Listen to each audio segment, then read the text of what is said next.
জবাবদিহিতার সন্তুষ্টজনক না থাকে তাহলে আমরা অনেক ক্ষেত্রে পিছিয়ে পড়ি। এতে আমাদের সাধারণ সদস্যের মধ্যে এজিএম এ আমাদের অনেক সন্দেহের দিক গভীর হতে থাকে। ডে বাই ডে আমরা এই সংগঠনের পিছনে গ্রুপিং করে সংগঠনকে কেমনে নিষিদ্ধ করা যায়, সংগঠনকে কেমনে আমরা ধ্বংস করা যায় তার পিছনে আমরা লেগে থাকি।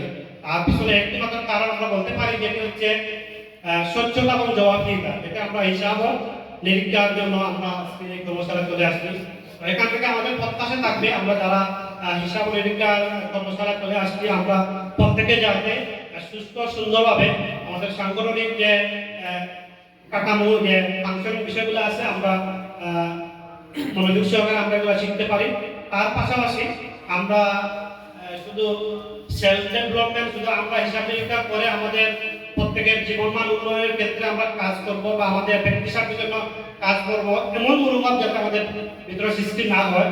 তার পাশাপাশি আমরা সোসাইটিতে যাতে আমরা পিছিয়ে পড়ার জন্য দুষ্টি হতদরিদ্র যারা আছে তাদেরকে আমরা যাতে আমাদের জায়গা থেকে সর্বোচ্চ রিপোর্ট দিতে পারি, এক্ষেত্রে আমাদের এই মনোভাবটা তৈরি করতে হবে।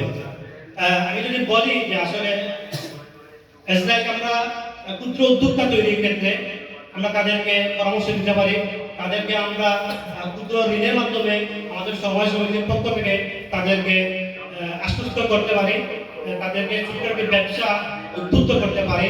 তাছাড়া আমরা অনেকের চিন্তা চেতনা আছে যে আমরা অনেক কিছু অনেক ক্ষেত্রে আমরা উদ্যোক্তা হব, বাট আমাদের ফাইন্যান্সিয়াল দিক দিয়ে আমরা হয়তো অনেক ক্ষেত্রে পিছিয়ে আছি। এক্ষেত্রে আমরা তাদেরকে ফাইন্ড আউট করে চিহ্নিত করে আমরা তাদেরকে সর্বাত্মক সহযোগিতা করতে পারি আমাদের সমাজ সমিতির পক্ষ থেকে।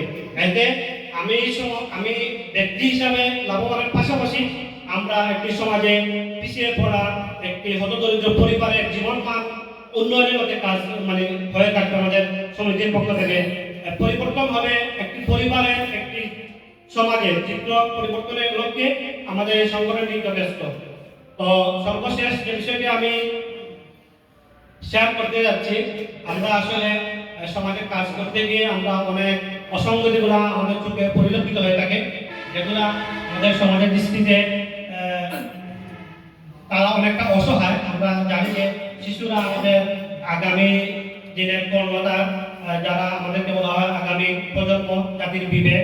এক্ষেত্রে তাদেরকে আমরা সম্পূর্ণভাবে গড়ে ওঠার জন্য আমাদের যতটুকু করণীয়, আমাদের সাধ্যের ভিতরে যতটুকু আমরা পারি ততটুকু তাদেরকে নিশ্চিত করা। কেমনে আমরা দেখি যে শিশু শ্রম, আমরা যখন রাস্তাঘাটে হাটে মাঠে বাজারে চলাফেরা করি, এক্ষেত্রে অনেকাংশে আমাদের চুকে পড়ে যে আমাদের মতো আন্ডার 18 যারা আমরা বলি শিশু, তারা তাদের ভবিষ্যৎকে সুন্দর করার লক্ষ্যে তারা স্টাডি করবে, তারা একটি সুন্দর পরিবেশে থাকবে। এই জায়গা থেকে তারা হয়তো পিছিয়ে আছে অনেক ক্ষেত্রে আমাদের সোসাইটিতে। তারা দেখা যাচ্ছে রাস্তাঘাটে মাঠে গ্যারেজে ওয়ার্কশপে তারা কাজ করে যাচ্ছে। দিন দিন পর্যায়ক্রমে তাদের যখন ইনফিউচার 18+ হয়ে যায়, তখন তারা অনেকটা আমরা তাদেরকে অজ্ঞ বলে সমাজে বুঝাই হিসেবে আমরা তাদেরকে দায়ী করি। এই ক্ষেত্রে আমরা যারা সমাজ সমিতি আজকে প্রশিক্ষণে চলে আসছি, আমরা 5 দিন প্রশিক্ষণ করবো। আমাদের স্যার তার কাছ থেকে আমরা অনেক কিছু শিখবো। এগুলো শিখে আমাদের বাস্তব জীবনে প্র্যাকটিক্যালি আমরা মাঠে আমার ক্ষেত্রে, আমার সমাজের ক্ষেত্রে, আমার পরিবারের ক্ষেত্রে আমরা এগুলো অ্যাপ্লাই করতে পারি। এই আশা রেখে আমি আমার সংক্ষিপ্ত কথা শেষ করছি। ধন্যবাদ।